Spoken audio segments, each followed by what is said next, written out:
This is a follow-up recording to something that I think people will overlook when I try to inspire them to replicate Joseph Newman according to Byron Brubaker's specifications and using my simulation as a point of departure.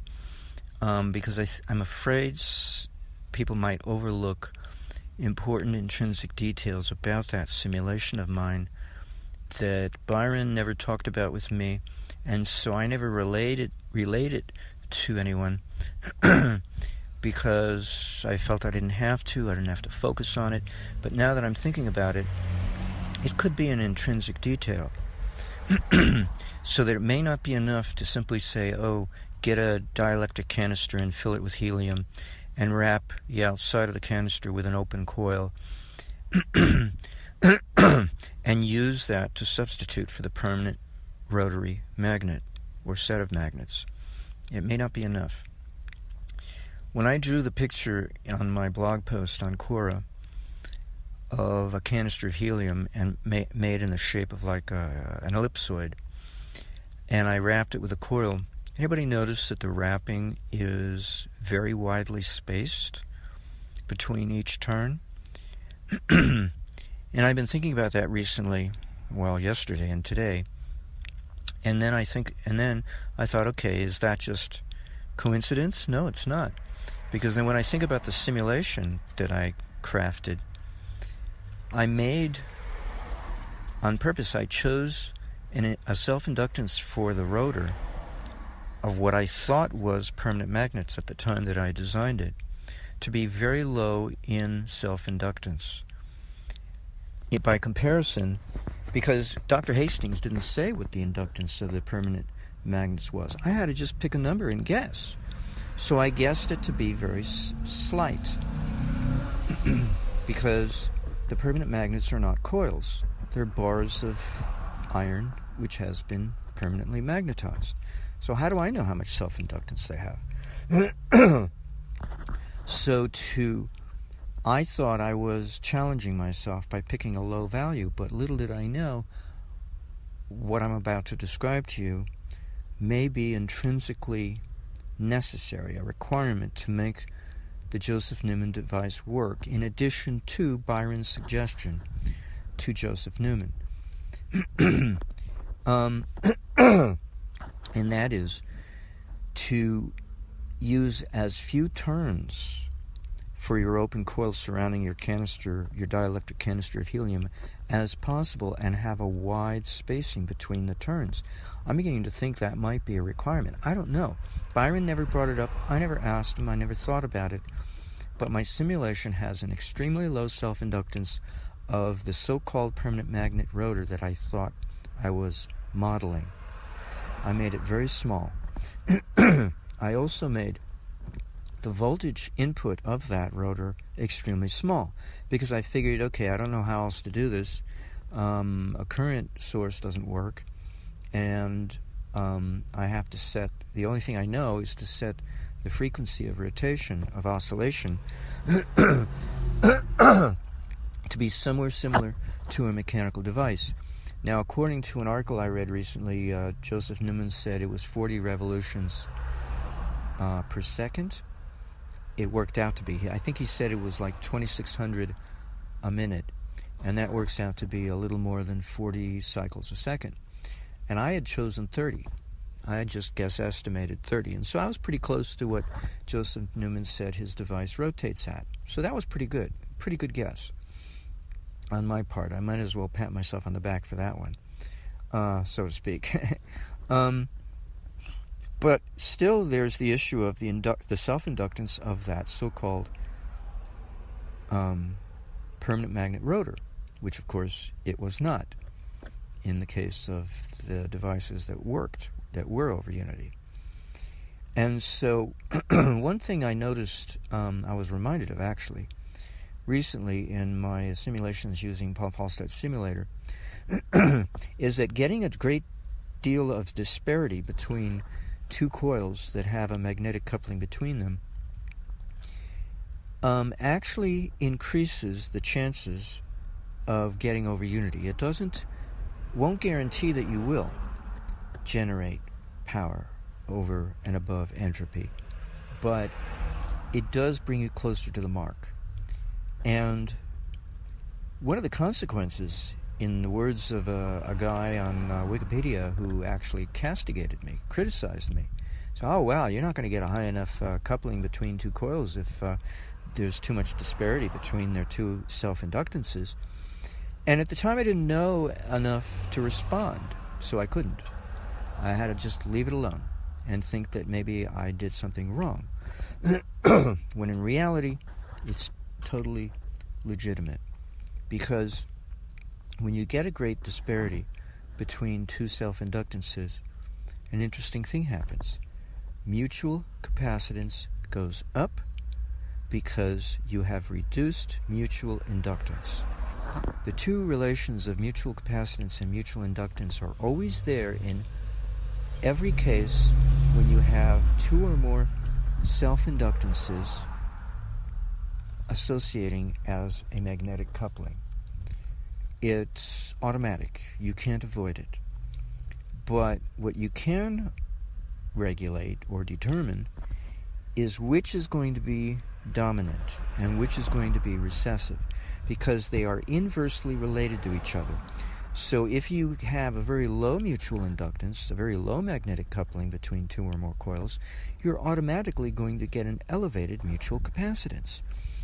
And this does not mean that you fail to transfer energy. It's just not going to be transverse waveforms.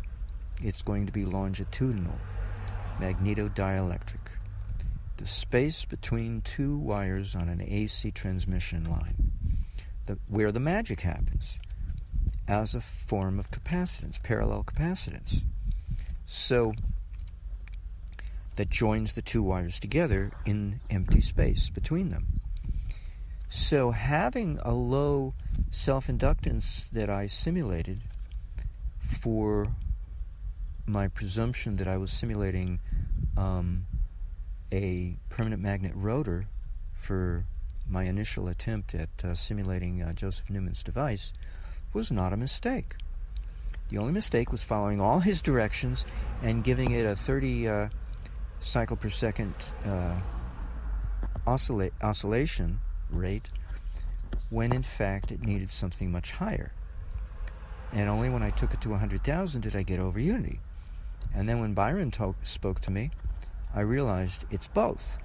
It's both got the slow rotating speed of a square wave coming out of the commutator for 50% of a duty cycle in the on state, and 30%, followed by 30% immediately afterwards in the off state, and then 20% self-shorted per his instructions in his book, in Newman's book.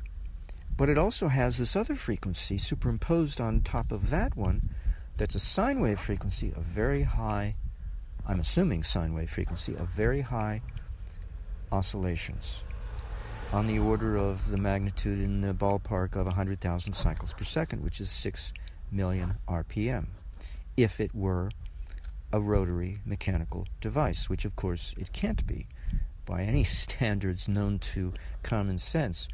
You can't get something to rotate that fast. Anyway, the point of this recording is what I overlooked in emphasizing when I talk to people about Joseph Newman's device. It may be necessary to do more than just get a canister, a dielectric canister, and fill it with helium and wrap it with an open coil and replace your permanent rotor magnets with that to rotate in the center of your humongous air core coil, which Newman said you don't have to put in the center. You can put it off to one side, nearby. That's what his table model did. But, the center, I would imagine, is probably the best place to put it, but I don't know that. Maybe that's not the best place to put it. I don't know. In any event, there may be more to it than what I thought was the minimum, what I discussed, or what Byron discussed with me. It may be necessary that the open coil be as few turns as possible, which I believe 2 is the minimum, if I'm not mistaken. 1.5 if you really want to squeeze it. but 2 to play it safe. In fact, I say that for a reason, because when I opened up the I-10 electromechanical watt-hour meter from 1910 made by General Electric that I bought off of eBay 10 years ago to this year, 2014, and I took it apart and examined it, I found that its current coil, unlike its voltage coil, was wrapped twice around the armature. Now, afterwards, I decided to go look up, and I found a hard copy edition of the 1912 Meterman's Handbook. I think it's the Association for Electrical Engineers of America that puts it out. I forget their title. It's like 3 or 4 E's in their title, and so I don't remember exactly what their title is, because I never memorized it. I just saw a string of E's and closed down my brain right there. But it was the Meterman's Handbook that they put out and published in 1912, and it described the construction of the I-10 meter. That's why I bought the darn thing, because I wanted to know what I was looking at.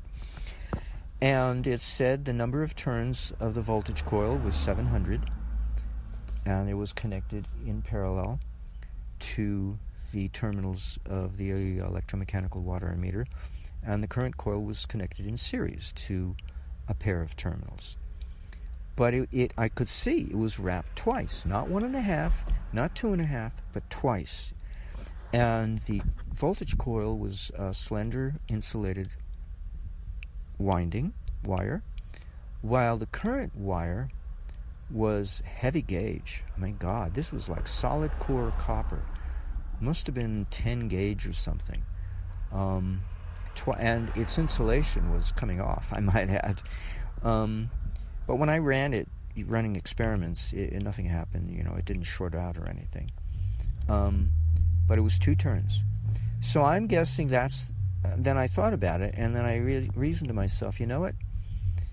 1.5 turns is the minimum really to get away with, give or take, due to inaccuracies of your winding.